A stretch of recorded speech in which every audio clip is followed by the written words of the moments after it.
नमस्कार दोस्तों, best to education YouTube channel पर आपका हार्दिक स्वागत है।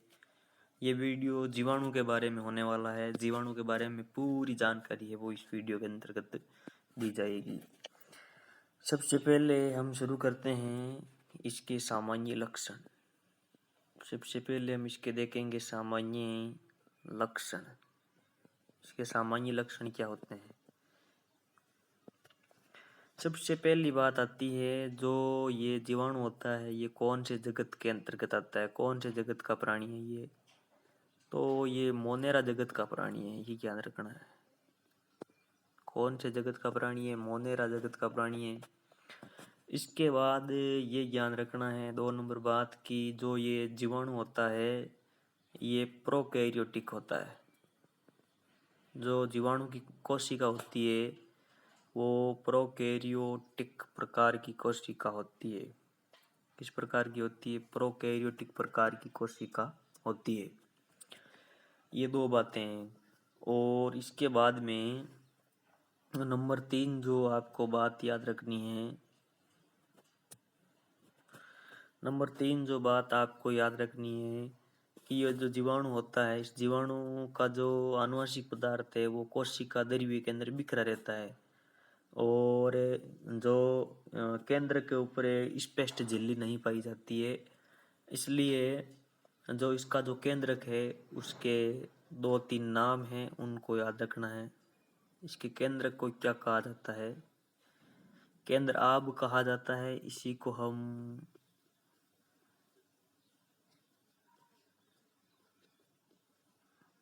आज्य केंद्र कहते हैं। और इसी को अंग्रेजी के अंदर न्यूक्लियोइड कहते हैं। तो जो जीवाणु का केंद्रक होता है उसको केंद्राब, आज्य केंद्रक और न्यूक्लियोइड के नाम से जाना जाता है।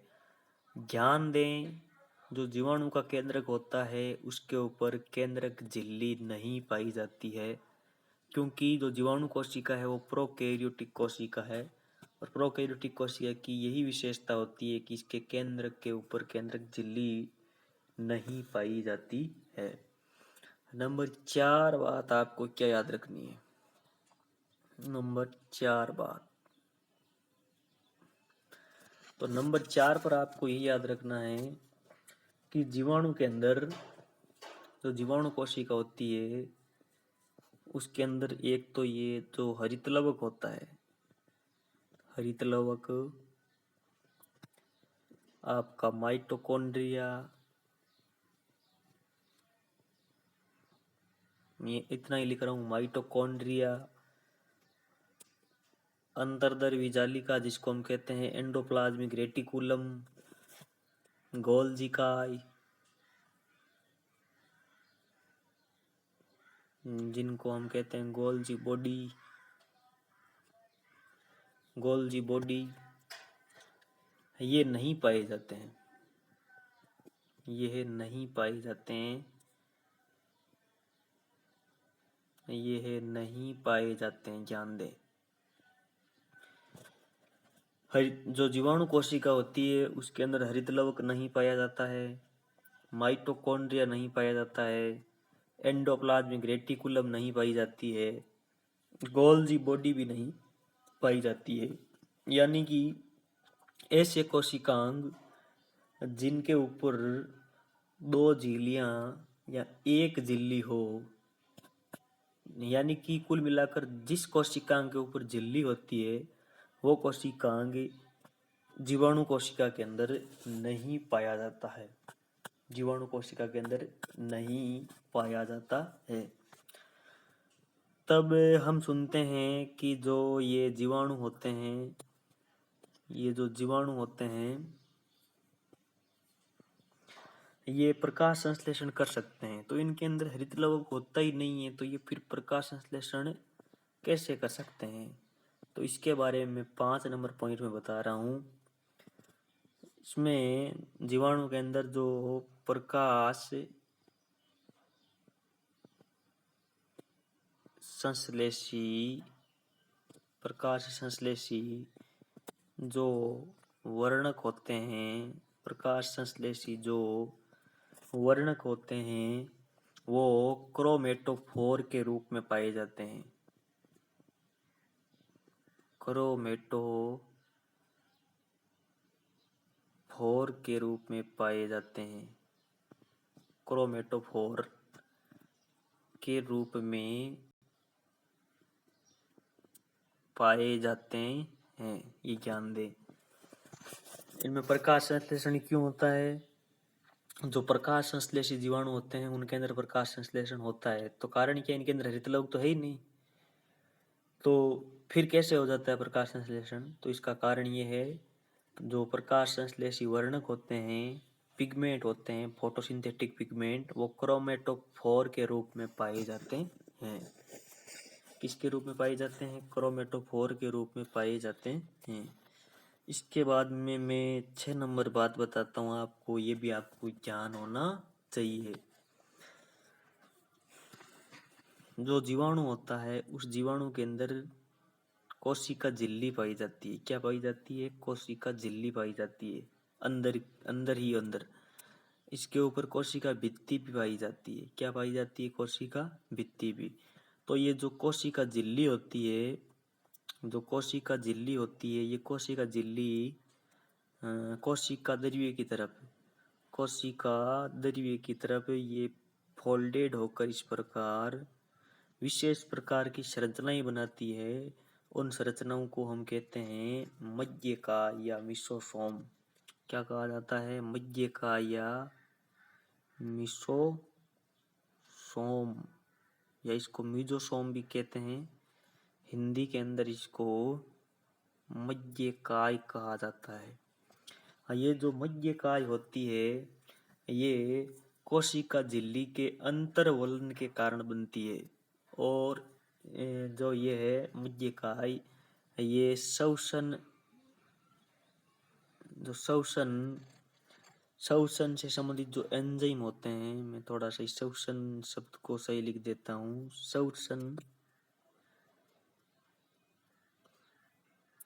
श्वसन जो एंजाइम होते हैं वो इस मध्यकाय से संबंधित होते हैं, यानी कि मध्यकाय में पाए जाते हैं।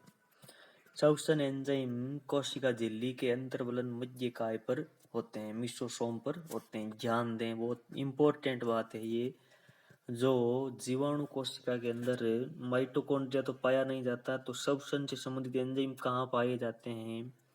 जो ये झिल्ली होती है, कोशिका झिल्ली इसकी, उसके अंतर्वलन के कारण मध्यकाय जो बनती है, ये मिसोसोम बनती है। इसके ऊपर क्या पाए जाते हैं? श्वसन एंजाइम पाए जाते हैं। क्या पाए जाते हैं? श्वसन एंजाइम पाए जाते हैं। ये बात इंपॉर्टेंट है कि श्वसन से संबंधित संरचना का नाम बताइए, तब आपको बताना है मिसोसोम या मध्यकाय। इसके बाद में जो हमारा पॉइंट निकल कर आता है अगला 7 नंबर, अगला जो हमारा पॉइंट है 7 नंबर, जो ये पोषण की दृष्टि से हम बात करें जीवाणुओं की, किसकी दृष्टि से? पोषण की दृष्टि से बात करें। पोषण की दृष्टि से बात करें तो जीवाणु हैं संश्लेषी भी होते हैं। जीवाणु किस प्रकार के होते हैं? रसायन संश्लेषी भी होते हैं, यानी कि रसायनों के द्वारा भोजन का संश्लेषण कर सकते हैं। साथ साथ ही प्रकाश संश्लेषी भी होते हैं, और जो ये जीवाणु होते हैं ये परपोषी भी हो सकते हैं। किस प्रकार के हो सकते हैं? परपोषी भी हो सकते हैं। तो परपोषी भी हो सकते हैं। तो पोषण की दृष्टि से जो जीवाणु होते हैं वो किस प्रकार के हो सकते हैं? रसायन संश्लेषी भी हो सकते और प्रकाश संश्लेषी भी हो सकते हैं, और साथ साथ में परपोषी भी हो सकते हैं। तो ये पोषण की दृष्टि से इनके अंदर भिन्नता पाई जाती है। अब हम बात करते हैं 8 नंबर पॉइंट पर। कौन से पॉइंट पर? 8 नंबर पॉइंट के ऊपर बात करते हैं। जो जीवाणु की कोशिका भित्ति होती है, जैसे ये कोई जीवाणु है, ये इसकी मैं कोशिका झिल्ली बना रहा हूँ और इसके ऊपर ये मैंने बनाई कोशिका भित्ति। तो ये जो मैंने कोशिका भित्ति बनाई है, ये जो कोशिका भित्ति बनाई है मैंने, ये किसकी बनी हुई होती है, ध्यान रखना। पेप्टिडो पेप्टिडो ग्लाइकेन पेप्टिडो ग्लाइकेन की बनी हुई होती है। जो कोशिका भित्ति होती है वो किसकी बनी हुई होती है, पेप्टिडो ग्लाइकेन की बनी हुई होती है। परंतु यहाँ पर ध्यान देना है, ये मैं जो बता रहा हूँ वो मैं किसके बारे में बता रहा हूँ, यू बैक्टीरिया के बारे में बता रहा हूँ। इसके बारे में बता रहा हूँ, यू बैक्टीरिया के बारे में बता रहा हूँ। कोशिका भित्ति की जो मैं जानकारी दे रहा हूँ, ये यू बैक्टीरिया के अंदर कंडीशन लागू होती है। यू बैक्टीरिया में जो कोशिका भित्ति होती है वो किसकी बनी हुई होती है, पेप्टिडोग्लाइकेन की बनी हुई होती है। परंतु जो आज्य बैक्टीरिया होते हैं, कौन से बैक्टीरिया, जो आज्य बैक्टीरिया होते हैं, जो आज्य बैक्टीरिया होते हैं उनके अंदर जो कोशिका भित्ति होती है वो प्रोटीन युक्त होती है। आज्य बैक्टीरिया में जो कोशिका भित्ति होती है वो क्या होती है, प्रोटीन युक्त होती है। क्या होती है, प्रोटीन युक्त होती है। तो आपको ध्यान रखना है, जो यू बैक्टीरिया होते हैं उनके अंदर कोशिका भित्ति किसकी बनी हुई होती है, पेप्टिडो ग्लाइकेन की बनी हुई होती है। और जो आज्य बैक्टीरिया होते हैं उनके अंदर ये कोशिका भित्ति प्रोटीन युक्त होती है। इसके बाद हम 9 नंबर पॉइंट पर बात करते हैं। हमारा 9 नंबर पॉइंट क्या है। 9 नंबर पॉइंट का मतलब ये है, जैसे मैंने बनाया एक बैक्टीरिया और ये मैंने बनाई कोशिका भित्ति। अब मैं जो बना रहा हूँ वो क्या बना रहा हूँ, मैं कोशिका झिल्ली बना रहा हूँ, सेल मेम्ब्रेन बना रहा हूँ, प्लाज्मा मेम्ब्रेन बना रहा हूँ। और ये है पूरा कोशिका क्या द्रव्य, कोशिका द्रव्य। इस कोशिका द्रव्य के अंदर मैं जो अब ये बना रहा हूँ, ये मैं बना रहा हूँ राइबोसोम। क्या बना रहा हूँ, राइबोसोम। तो आपको पूछेंगे कि जो जीवाणु होते हैं उनके अंदर जो राइबोसोम पाए जाते हैं वो कौन से टाइप के होते हैं। तो आपको बताना है, जो ये राइबोसोम है जीवाणु के अंदर, ये जो राइबोसोम है ये राइबोसोम किस टाइप के होते हैं, 70S प्रकार के होते हैं। किस प्रकार के होते हैं, 70S टाइप के होते हैं। जीवाणु में पाए जाने वाले राइबोसोम 70S टाइप के होते हैं। इसके बाद हम लेते हैं अगला पॉइंट, कौन सा, 10 नंबर पॉइंट। चलिए शुरू करते हैं 10 नंबर पॉइंट। 10 नंबर पॉइंट क्या बोलता है कि जो जीवाणु होते हैं, जो जीवाणु होते हैं इन जीवाणु में वास्तविक, क्या बोल रहा हूँ मैं, वास्तविक जो लैंगिक जनन होता है, वास्तविक यानी कि रियल जो सेक्सुअल रिप्रोडक्शन होता है, वास्तविक लैंगिक जनन होता है, इसका अभाव होता है, ये नहीं पाया जाता। मतलब जीवाणु के अंदर जो वास्तविक लैंगिक जनन है ये नहीं होता है, बिल्कुल नहीं होता, ये ध्यान रखोगे आप। वास्तविक लैंगिक जनन का क्या होता है, अभाव। फिर कैसे हो जाता है, इनमें आनुवंशिक पदार्थों की वंशानुगति किस प्रकार होती है। तो इनमें वास्तविक लैंगिक जनन का क्या है, अभाव। फिर एक जीवाणु कोशिका से दूसरी जीवाणु कोशिका में आनुवंशिक पदार्थ का स्थानांतरण कैसे होता है। तो 10 नंबर पॉइंट के अंतर्गत मैं और बता रहा हूँ, 10 नंबर पॉइंट के अंतर्गत मैं और बता रहा हूँ आपको, इनके अंदर क्या होता है, एक विधि काम आती है, ये लैंगिक जनन के विकल्प के रूप में काम में आती है। लैंगिक जनन, इनमें वास्तविक लैंगिक जनन का तो क्या अभाव, तो लैंगिक जनन के विकल्प कुछ तो होगा इनके अंदर।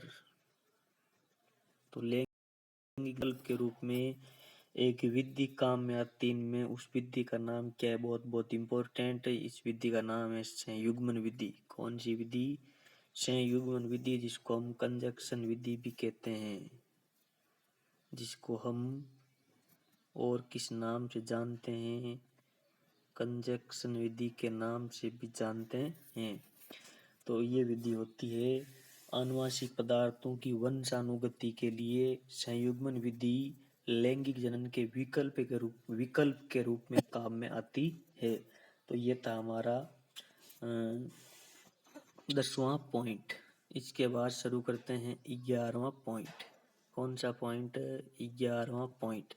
11वां पॉइंट क्या कहता है हमारा कि जो जीवाणु होता है, जैसे मैंने ये बनाया जीवाणु, इस जीवाणु में आनुवंशिक पदार्थ एक अणु डीएनए के रूप में पाया जाता है।